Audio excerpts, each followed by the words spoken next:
here today, of course, to celebrate a member of this family. I love looking at this picture of Joshua. It captures his spirit, I think. We're going to begin our celebration of Joshua's life today with three of his friends playing three beautiful songs. This is Sam and he Addison and she Addison. And I believe you've got the words to the songs on your chairs. If you want to follow along, if the Spirit moves you, try to sing on key. And whenever you guys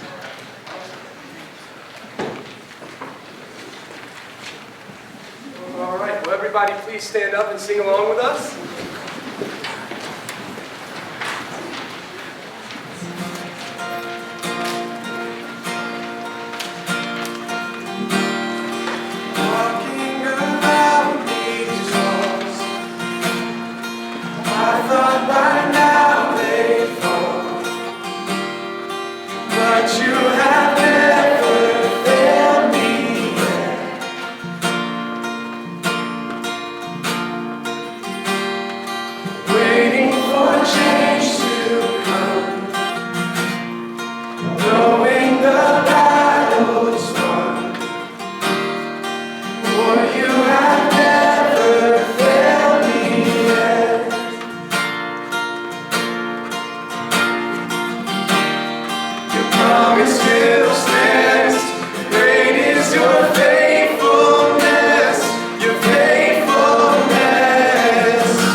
All my days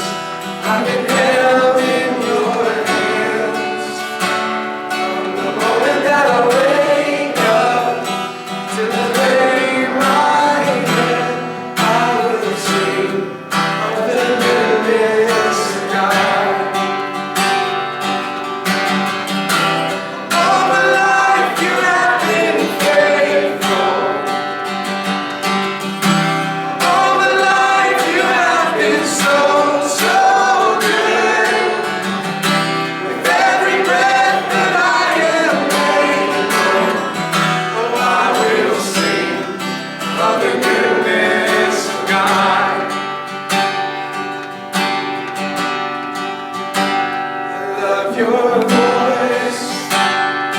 You have led me through the fire, in darkest nights.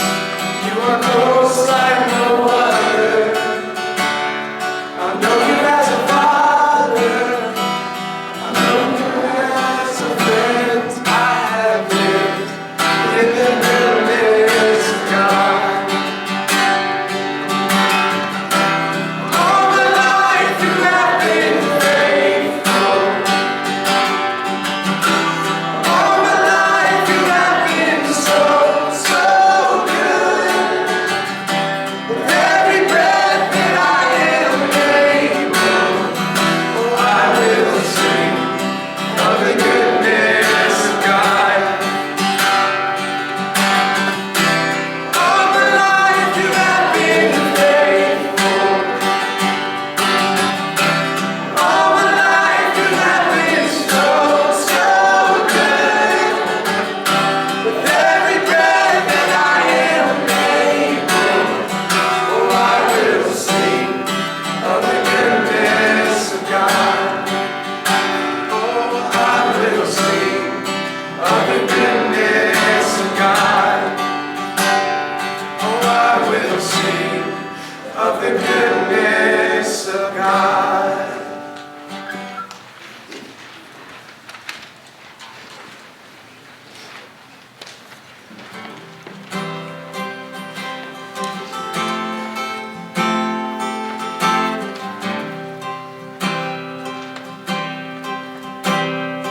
I've heard 1,000 stories of what they think you're like, but I've heard the tender whispers of love in the dead of night, and you tell me that you're pleased and that I'm never alone.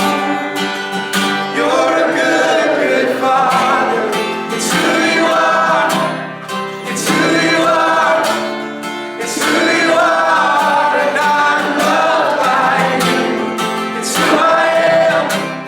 It's who I am. It's who I am. Oh, I've seen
singing. You may be seated.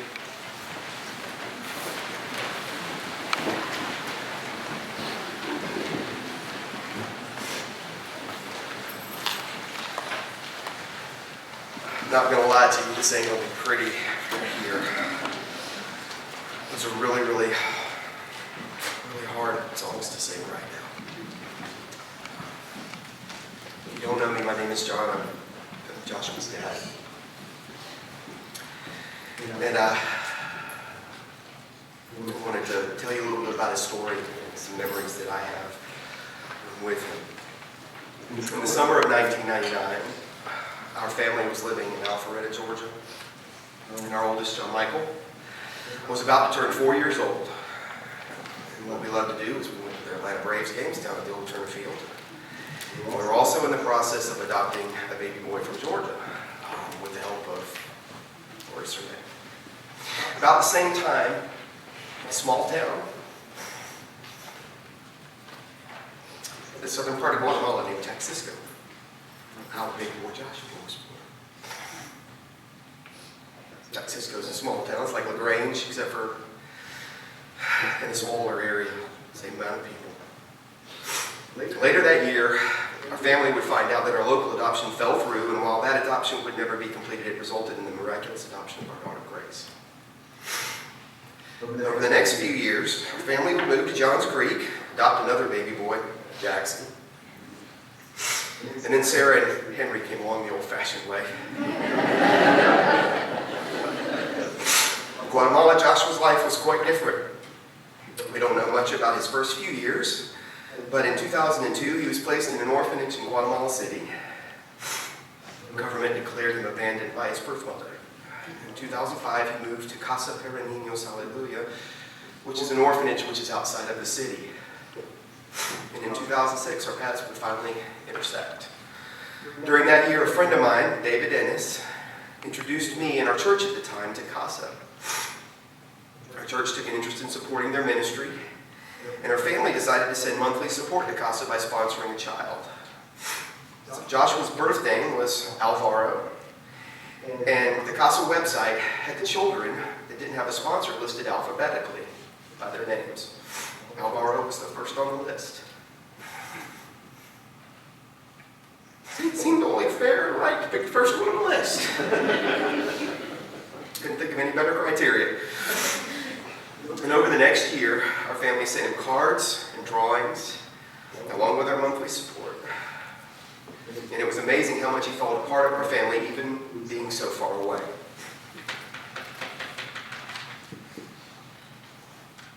During the summer of 2007, due to changing laws between the governments of Guatemala and the United States, we found out that Joshua was available for adoption. Being that adoption was now a family tradition, we began the process of adoption almost right away. During a trip in August of that year, I met Joshua for the very first time. We flew into Guatemala and got to the orphanage late at night, but I was able to go into his dorm and meet him right away. The first time he ever met me, he called me sponsor. Which is technically correct. Sponsor. Over these first few days with him, I saw how seriously he took some things and yet how kind he was, always looking out for his friends. I remember having difficulty saying his name, Alvaro, because it sounded like they were saying Alvaro with a B. And I still don't really know exactly how it should be pronounced, but at one point I think he got tired of me asking him, and he took my face in his hands and he said, Alvaro. So there we go. Spanish lesson. The adoption process for Joshua was much longer and more complicated than we'd ever experienced. And over the course of 2 years and just over 4 months, we took many trips to Guatemala to visit Joshua. And eventually to live with him there to complete the adoption. From June of 2009 to the end of August 2009, Joshua and I lived together just outside of Guatemala City and in Antigua, which is kind of a resort camp in Guatemala. During our quiet times together then, he started calling me Papa, not sponsor. We ate like two men on their own in Guatemala, might eat. Spaghetti and mac and cheese. Often and a lot of it. We also learned that we could pair guacamole with almost anything, including spaghetti and mac and cheese. The legalities of the adoption took us into the city quite a bit, and of course it took us to McDonald's and Burger King for an angry Whopper. You have to look that up. And of course, Pollo Campero, which is Guatemala's version of KFC, where Joshua would always get camarones fritos. You know what those are? It's not chicken. During our many trips back and forth to the city, we would teach each other the language. I would speak to him in Spanish, he would speak to me in English. He always called himself perezoso, which means lazy in Spanish. He'd make a big joke about it. No matter how much I told him, no, you're not lazy, he'd smile and he'd smile and he'd nod, yes. And if you knew him, you knew that this was anything but true. We took trips to the movies in Guatemala. We watched Monsters vs. Aliens and It's Raining Hamburgers, both in Spanish. I'm not going to lie, I fell asleep both times. But I'd hold his hand and tell him, don't go anywhere without waking me up if I fall asleep. With the assistance of a woman named Susan Olson, who is an angel sent straight from God to the United States Embassy in Guatemala, the process finally moved to finalization quickly in November of 2009. Joshua and I spent Thanksgiving Day 2009 getting a birth certificate from him back in Taxisco. All in preparation for what would be a first-class plane trip home, courtesy of Julie Long. He arrived on December 4th, 2009. Once here with his family, Joshua settled into a rather different life than he had in Guatemala. Early on, we learned of his love for video games. The kid could play a video game. The boys and I loved to play Call of Duty Zombies. I don't know if you guys remember that. They loved to play Call of Duty. I couldn't play Call of Duty. I couldn't get the hang of it. But the boys would say, Dad never got the hang of zombies either, but I thought I was good. But Joshua was by far the best player. He could have a train of zombies a mile long behind him and play for hours and hours and hours, and he would. He was almost unstoppable as long as Dad wasn't playing with him and he didn't have to come save me. Following his family's love of football, Joshua started playing flag football, and then he followed that by playing tackle football in middle school. And I had the privilege of coaching him in middle school. Those of you that know his brother Jackson, you might know that he's quite the athlete. He's very, very fast. But on our middle school football team, Jackson was not the fastest player. Joshua was. I remember one time, in one game, I was on the sidelines and the offense was on the field and we threw an interception. And the poor kid that caught it was over here and he was running this way. And Joshua was almost on the other side of the field. And he ran him down and destroyed the kid. It looks like he was taking offense to the interception. He was so fast and so tough. I still don't think that kid plays football anymore. He went on to play for the Georgia Force as a freshman and then also in his senior year. And he learned football later than most kids that he played with. And his playing size was probably around 5'4", 140 pounds. So as the kids got bigger, he wasn't bringing the thunder anymore. But he had as much heart and determination as anyone on the field. And Spencer, you may not know this, but one time I offered him $20 to make an epic play against you in a game, and he did. He hit you really hard like he was having flashbacks to that game with that other kid, and he just stripped the ball and recovered the fumble, and I gave him the $20. It's not like a hit or anything. I wasn't putting a hit out.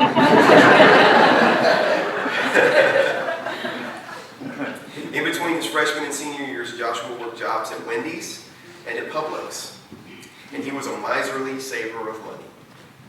He would not spend money on anything that he didn't see worthy of his dollars. So tight, in fact, that often when we were young and the kids wanted to rent a movie on pay-per-view, it would be $6, and I'd be like, okay, you guys need to pitch in $2 a piece. And he'd say, I'm going to bed. And he would not watch the movie. Because he's an honorable young man, and he's like, I'm going to part with my $2. Out of four of our children that currently have cars, Joshua was the only one to save his share of the purchase price before he bought the car. He's the only one not to get a payment plan from Mom and Dad. He loved driving that car.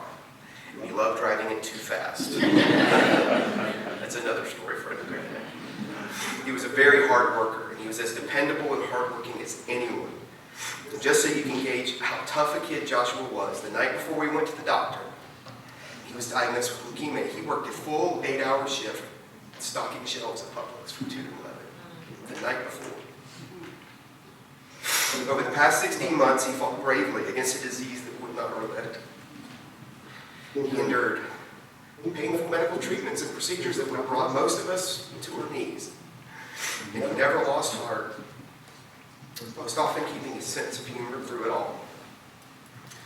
I think there was one time when Roy came to visit, and Joshua was a little loopy from one of the treatments or the drugs to get him through the treatment.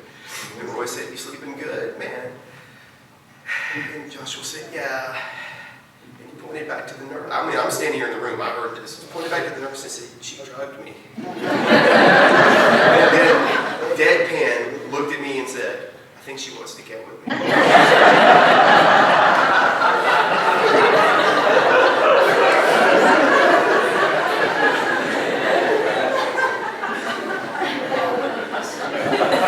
Sense of humor. I'm thankful for the team at the bone marrow transplant group and at Northside Hospital for the excellent care that they showed Joshua. Dr. Soul, Carrie, Hannah, Ansley, Elsie, Tyler, Brittany, and many, many others. Among the best medical care for his type of cancer available in the entire world, and he was here. And yet the care they showed him went far beyond medicine. They cared for him as a person, and they cared for us as a family. I'm thankful that Joshua was here in Atlanta, and the care was so readily accessible to him and for him. I'm thankful for all the love that surrounded my son.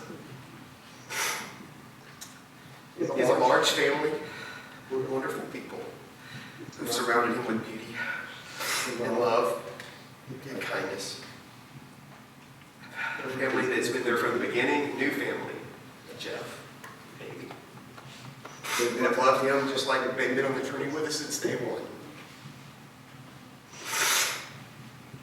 I'm thankful that Joshua was fierce and strong. He's the bravest man I know. Maybe the bravest I've ever met. He was a bright light among many lights that God has put into my life.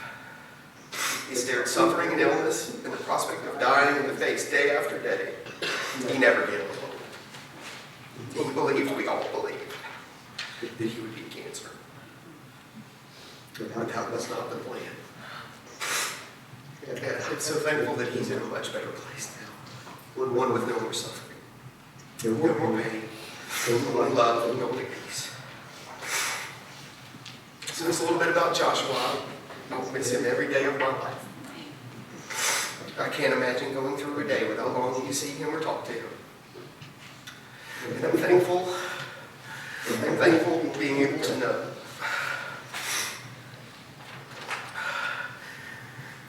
that that's not how it all ends. I do have hope. I have hope that falls squarely on Christ. Because of that hope, I'm thankful that I will see him once again. Our Papa loves you.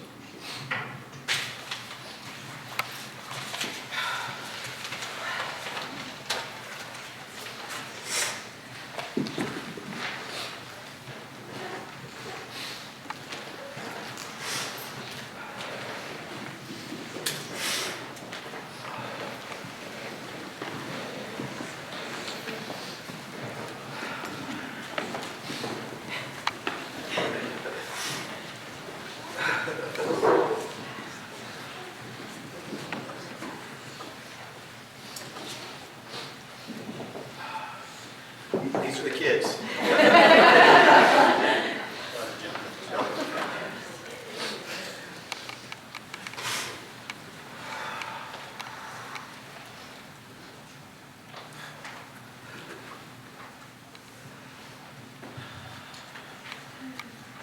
I just gotta take a breath.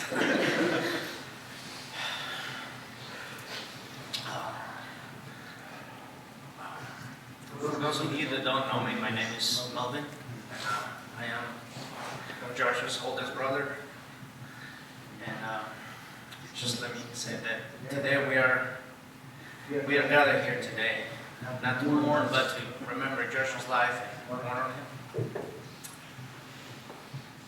Since I've known Joshua as a small child, he's always been quiet and well behaved. I always remember that of him.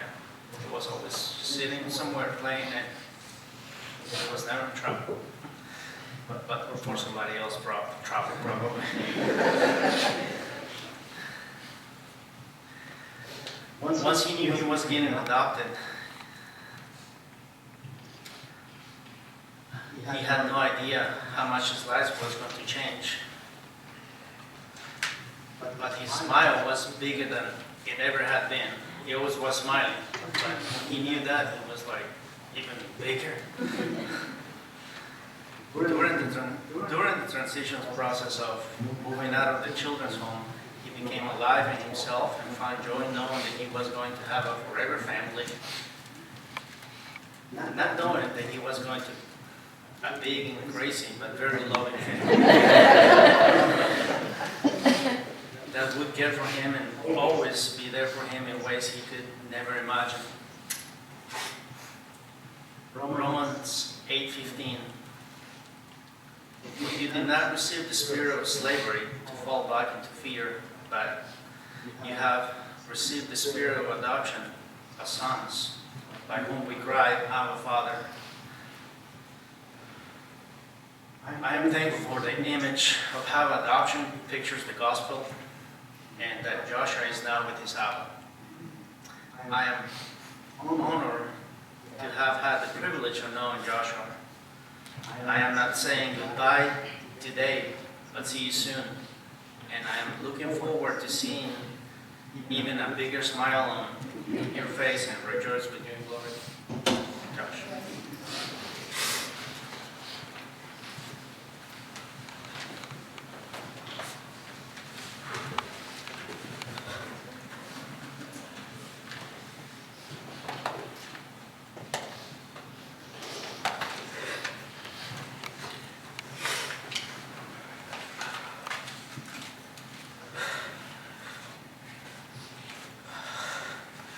Good afternoon.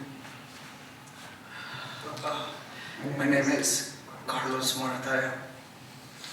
I am Joshua's brother as well.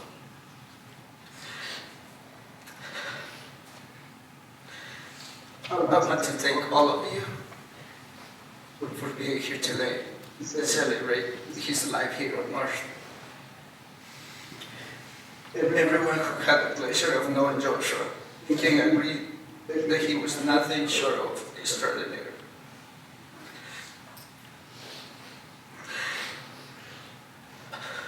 I will always cherish the memories I have of watching Joshua grow into an incredible young man. Joshua, I thank God for the gift of your irreplaceable friendship through the years.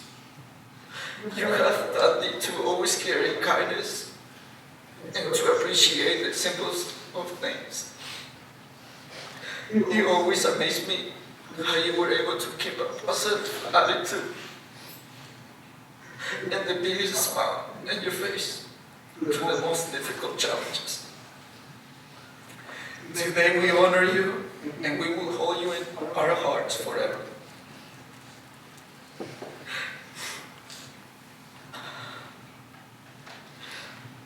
I will be missing you, but I will see you soon. I love you.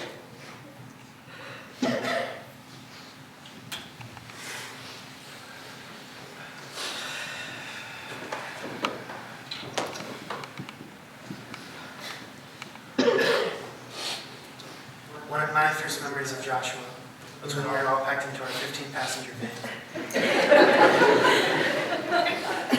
Josh and I were sitting in the back. He was showing me how to roll my R's. He would do it perfectly, of course. And then he would have me do it. Every time I tried, he would laugh so hard and shake his head and show me again.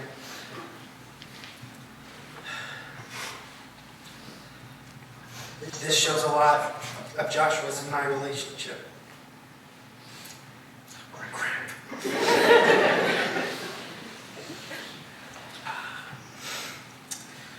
He loved to joke, sometimes at my expense, and I always gave it right back.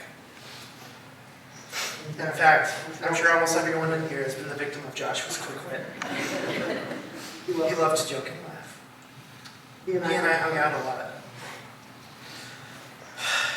And along with joking, he always shared a love for video games.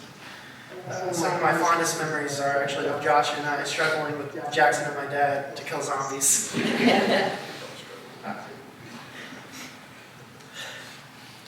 Josh was, of course, the best at it.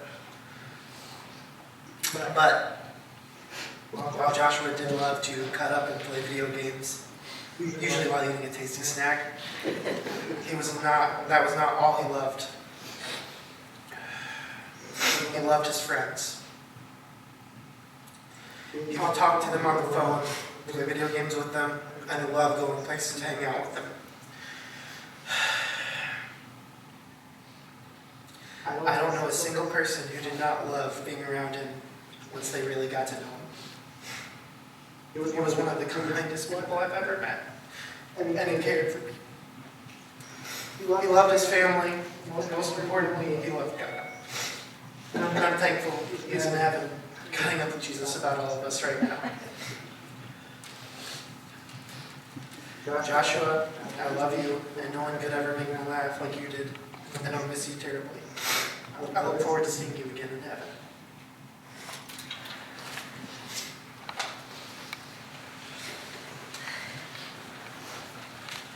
Sorry, I really have no words. Hi, Grace. Joshua was one of the strongest people I've ever met. He went through so much that I don't think any other person on this planet could handle, and he never complained once. Ever. I've never heard him complain. He was so strong. So I wanted to share some of my favorite memories of him. After my dad went to Guatemala, me and my mom went. And it was always my favorite memory. When we went to the orphanage for the first time, we were so excited. I still remember the huge smile on his face and the tears in my mom's eyes when we first saw him. I remember him just peeling and eating avocados while he and Max and I would swing on one of the swing sets.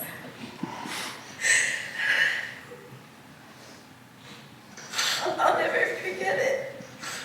One of my other favorite memories, it was a constant occurrence. Joshua always wore his pajamas everywhere.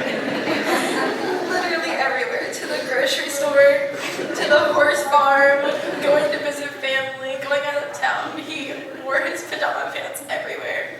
And no matter how much my mom begged him not to, he always did. It was a really funny memory. I'm surprised he never was able to wear them to school. Or wear them everywhere else.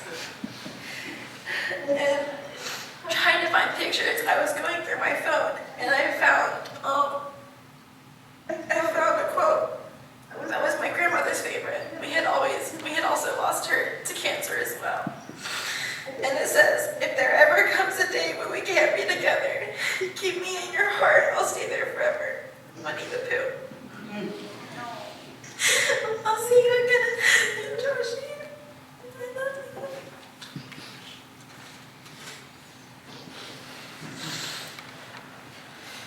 Hi, I'm Sarah. I'm Joshua's youngest sister.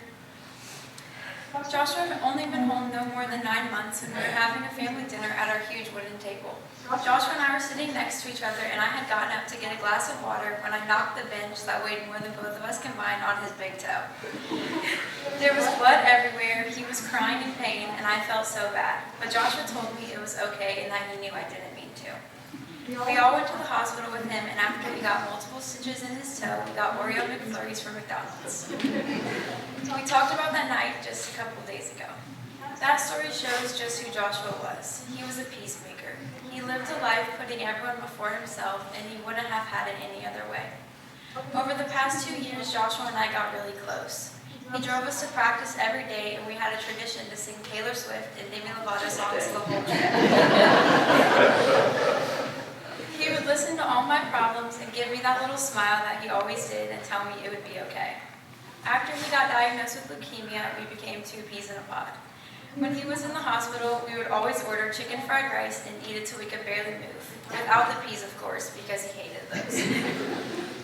We would walk the laps so Joshua wouldn't get fat, as he would say. But normally, we would be back in the room after the second one because he got tired. He always beat me in Uno, but I'm pretty sure he cheated every time. When he was home, we would eat the whole pint of Haagen-Dazs coffee ice cream and watch the movie that I picked out, even though he didn't want to watch it, but that's just who he was. He was the strongest but most kind person. He loved making people laugh, and he was sure good at it. Watching Joshua fight leukemia these past 16 months and go through the things he went through was gut-wrenching. And to know he's finally pain-free and in the arms of Jesus gives me such a peace. But the thought of having to live my life without my older brother is a type of pain I can't even put into words. Joshua would have been the best dad, uncle, husband, and grandpa. And I know this all because he truly was the best brother. For the rest of my life, I'm going to tell people stories of my hero, my older brother. I know he loved his family more than anything, and we will forever be missing a part of us until we see him again in heaven. I love you so much, Josh, and I'm blessed to be your little sister. As Joshua said, let's get to living, because he didn't get to.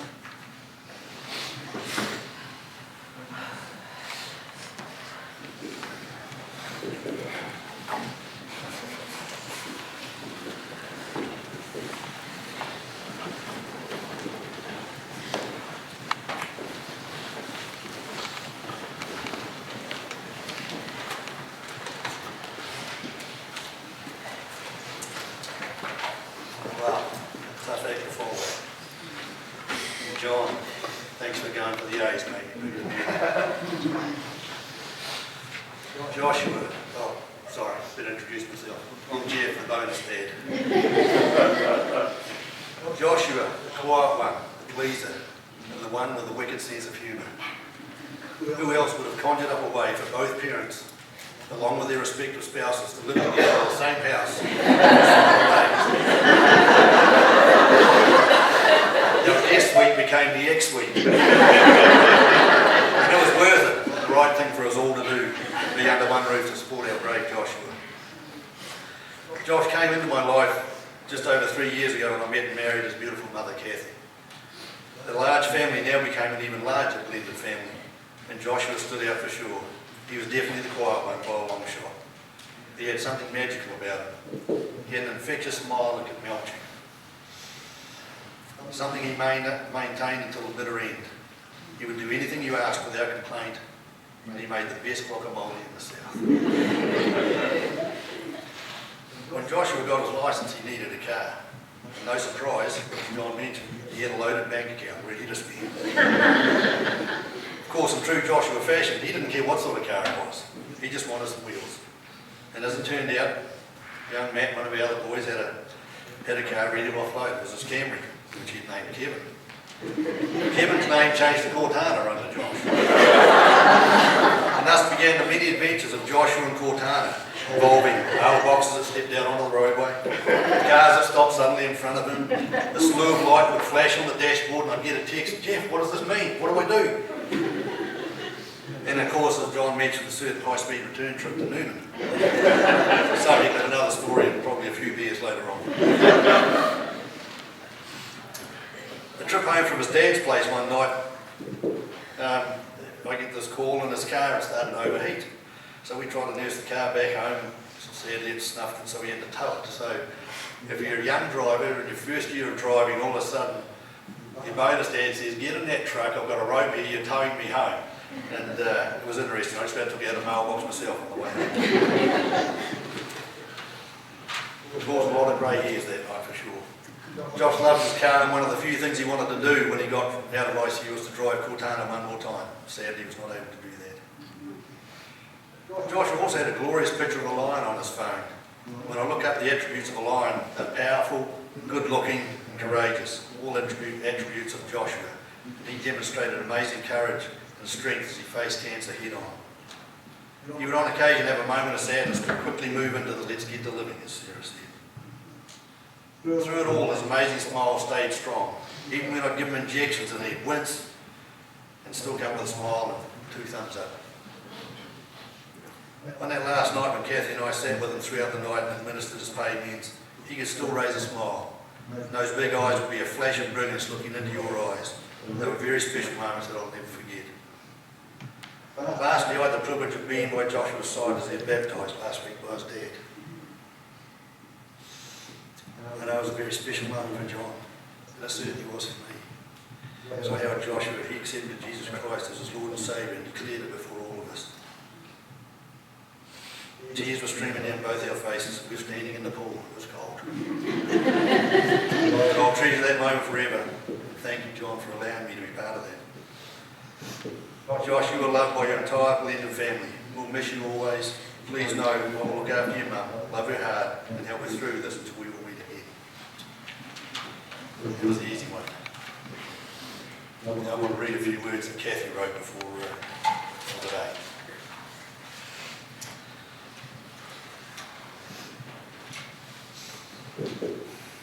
Dear darling boy of mine, when you first became a Lee, I want you to try figure out your place in our family, in your friend group and in the world. You were always a peacemaker, and for most of your life you lay low as the quiet one, the one in the background. I'd encourage you to make a dream poster and imagine your future, but you had a hard time deciding what you wanted to do when you grew up. The only thing you wanted was to be in love.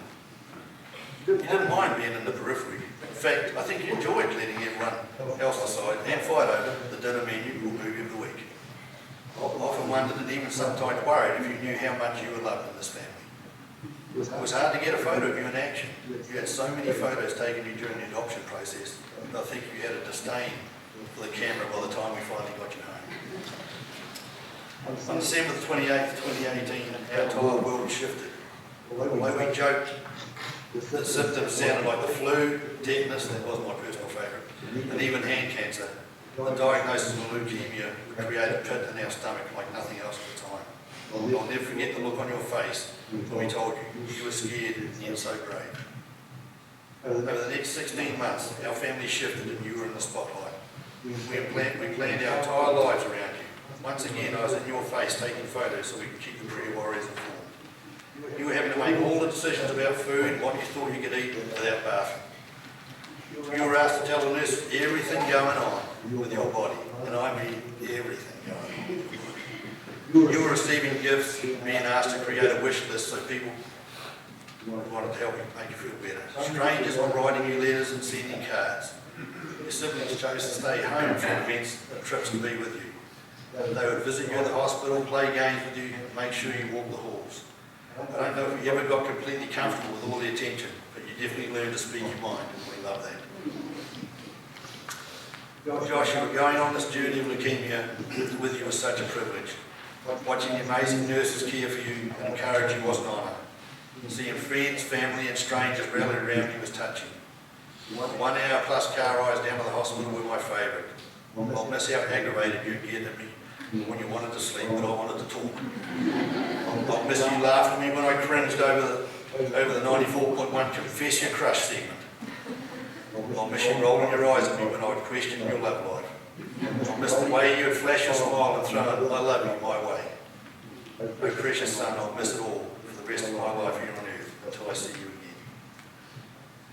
again. I pray you can rest now knowing that your purpose was fulfilled. You shine bright with love during your darkest times and many lives have forever changed. I trust that my mum is holding you tight in one of her great hugs, whispering in your ear just how special you are. I don't know for sure if you ever fell in love, but I'm positive many people fell in love with you. Josh, I'm so grateful God chose me to be your mum. I love you, son.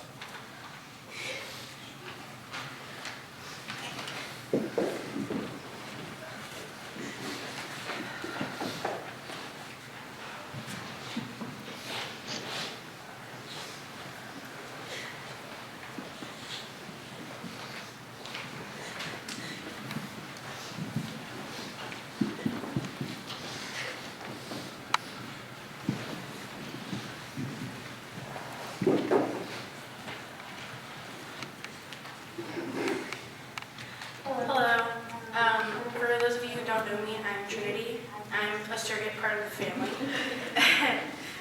I'm probably the favorite friend, what can I say? Okay, so Josh was, this is my speech, I had to write it because I couldn't wing it. Josh was such a special person in my life. He was my brother from another amazing mother. The first time we met, it was pretty much platonic love at first sight. We immediately became friends, and that was history. He was the person I always went to when I needed boy advice. He hated it, but it happened more times than not. If I was sad, he always cracked jokes or showed me some stupid TikTok to make me laugh, to cheer me up. Every time we were together, it was all laughter and terrible dad jokes. We never ran out of things to talk or laugh about. The last times I saw him, he was still full of laughter and happiness, and I'll always treasure those moments. He was my best friend, and I'll miss him every single day. When he died,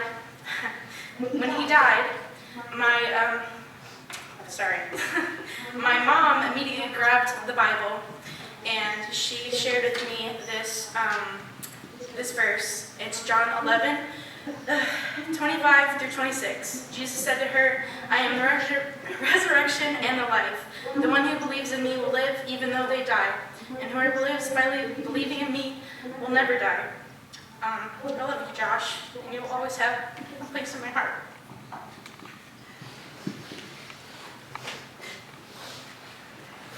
I'm Olivia. I'm also, let's see, part of the family. I'm also able, so not lenient.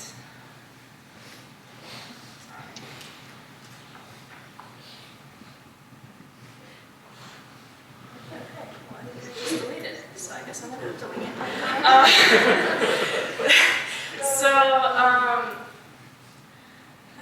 About 2 months ago,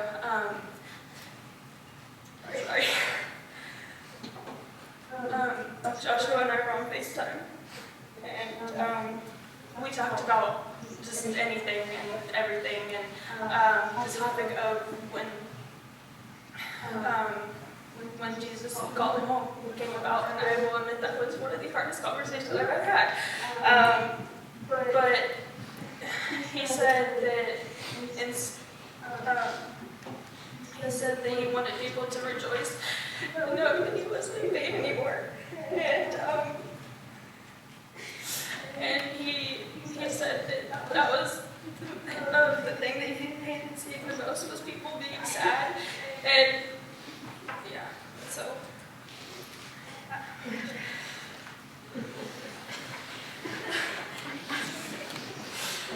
For those of you that don't know me, I'm Spencer, the one that got demolished in the fall.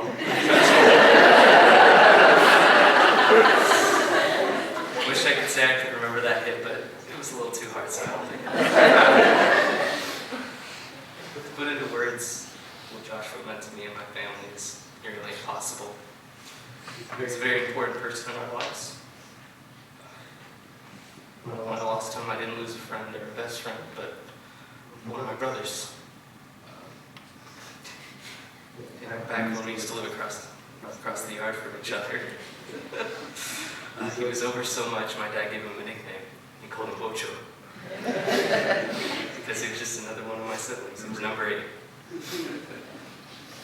He always had this thing, this smile. And I know everybody was talking about it, but if you saw it, you would know. It's like he knew something that we didn't. Just to see him go through this whole journey of battling cancer in and out of the hospital. And up until the last time I could see him, he always had that smile.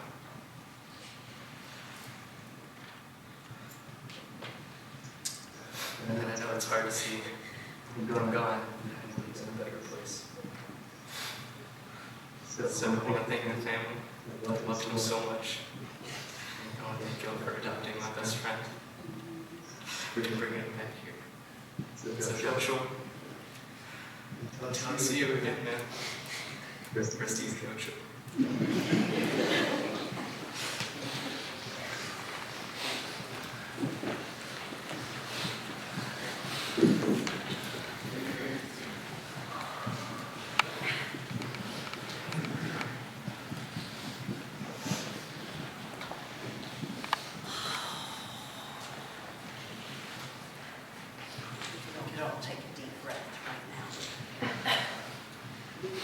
Please pray with me. Creator God, maker of all that is, please use me in this time to speak the words that you would have us hear, to move the hearts that you would touch.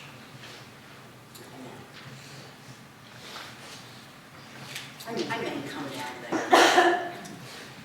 I'm an informal person.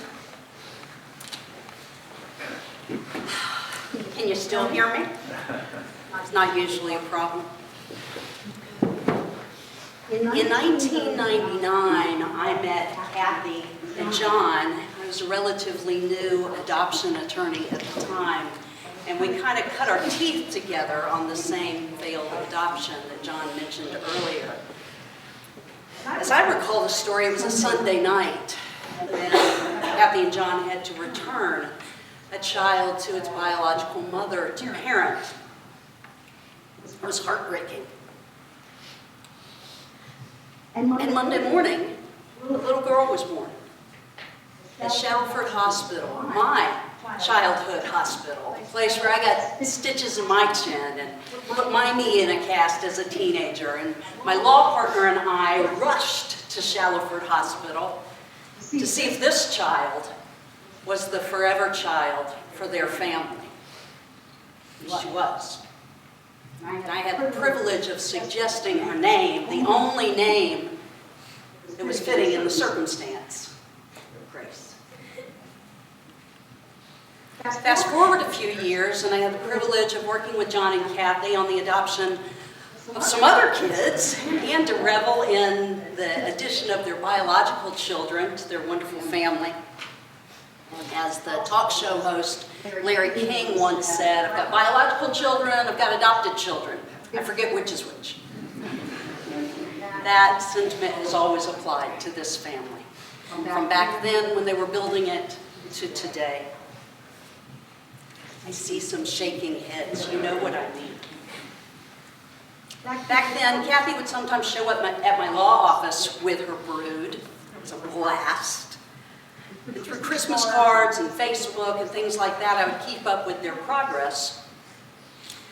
Imagine my lack of surprise when I was told they wanted to adopt another child from Guatemala, despite already having a large, loving family.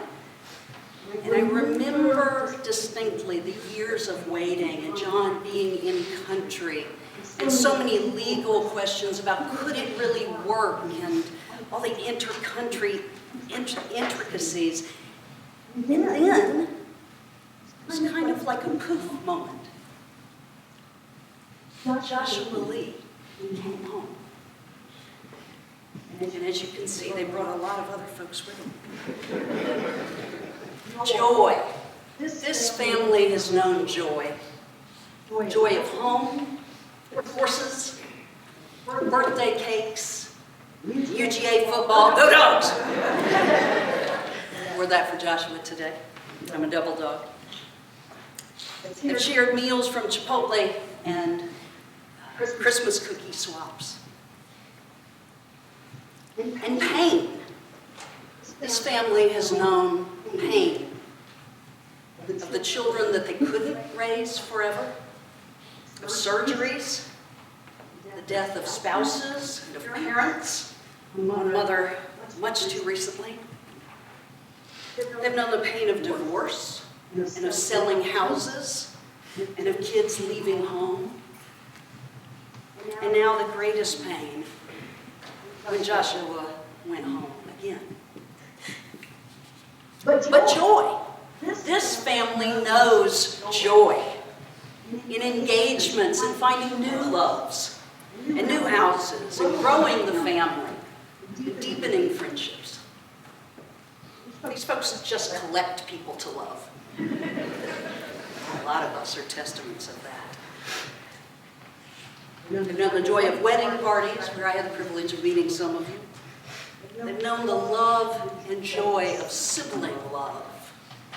Such a great sibling love. And sibling rivalry. Love of God and of each other. And of medical caregivers who feel like angels on earth. How is it possible to see a face of a caregiver in the midst of the deepest need, in the midst of fear and of sorrow, to have that face bring you joy? I'll tell you a little story. I had pretty bad cancer myself about 4 years ago, and one day I was sitting out on my screen porch, and I got a call, and it was Kathy. She said she was in my neighborhood, which is nowhere close to her, but she said she was coming to see me.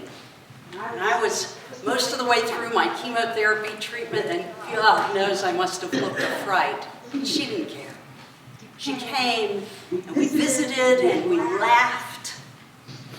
And I remember seeing in her smiling face the smiles that I always associate with her. With John, now Amy, and Jeff, and Sarah, and Grace, and John Michael, and Henry, and Jackson, and yes, even Melvin, wherever he is, and Carlos. The smiling faces that when I think of my friend Kathy, I see all of them smiling. You know, a caregiver, a friend, in a time of deep sorrow, I believe, is an angel who walks among us. We all get our turn to be the one in need. We all get a turn to serve as the angel, the vessel of divinity, the human actor through which God does God's work. It flows through us. Through Joshua's medical trials, divinity has flowed through his parents and his siblings, his caregivers, some of whom are here today, Caring Bridge followers, and church prayer teams. It's flowed through loved ones and through total strangers. I felt that kind of divine flow when I was sick, and I find a strong sense of it in the poetry of one of my favorite poets, Mary Oliver. She captures that dance between God and humans so beautifully. You may know this poem, love it as I do. I hope it can bring you a little comfort today. It's called Wild Geese. You do not have to be good. You do not have to walk on your knees for 100 miles through the desert repenting. You only have to let the soft animal of your body love what it loves. Tell me about despair, yours, and I'll tell you mine. Meanwhile, the world goes on.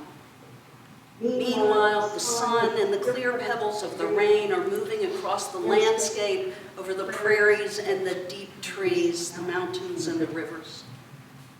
Meanwhile, the wild geese, high in the clear blue air, are heading home again, like Joshua.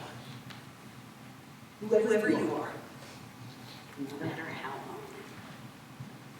The world offers itself to your imagination. Calls to you like the wild geese, harsh and exciting, over and over announcing your place in the family of things. Friends, love is what it's all about. Love is what God is all about. That's what family is all about. This loving family, this big, messy, loud, wonderful, heartbroken family, provided Joshua a place. He knew his place in the family of things, in this family, where he is forever a cherished member. No one ever saw his dazzling, sheepish smile, or his soulful, twinkling eyes. We'll forget his sweet spirit. His place, our place, in the family of things is to know that we're really only one family. All who love, all who care, all who take the time with a friend or a patient or even a client and treat them not as separate from us, but as fellow travelers through life's joys and pains. So today, from here, in the style of Joshua's gentleness, let us show each other some mercy. Let us expose our vulnerabilities and live with courage and love boldly and with compassion. That is how we each find our place in the family of things, and how we honor this sweet young man. What pain to have lost him. What joy to have held him in our lives. And that joy remains forever. And thanks be to God.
Carry on,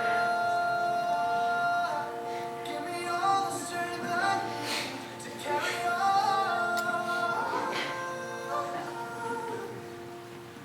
It's been a long day without you, my friend, and I'll tell you all about it when I see you again. I've come a long way from where we began. Oh, I'll tell you all about it when I see you again.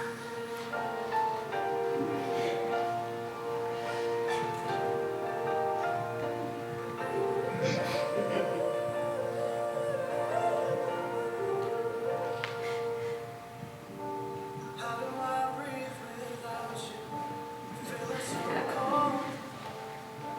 I'll be waiting right here for you till the day you're home. Carry on, give me all the strength I need to carry on. So let the light guide your way. Yeah. Hold on, it's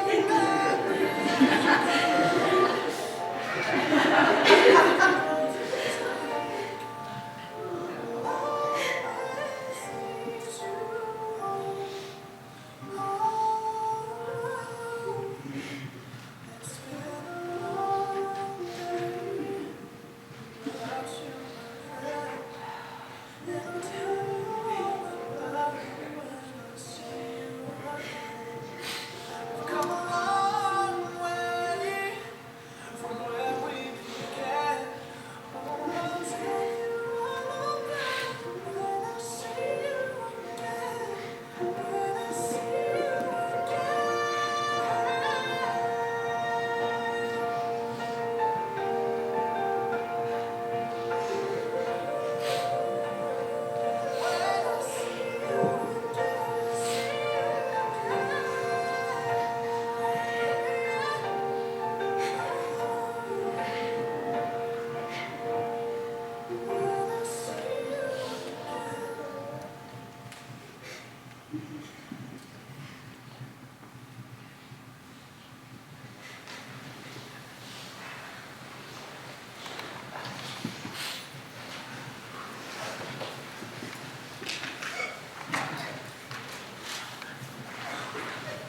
What a journey those photos show us. What light we've lost. We want to thank you on behalf of the family for coming this afternoon. Over the next few weeks,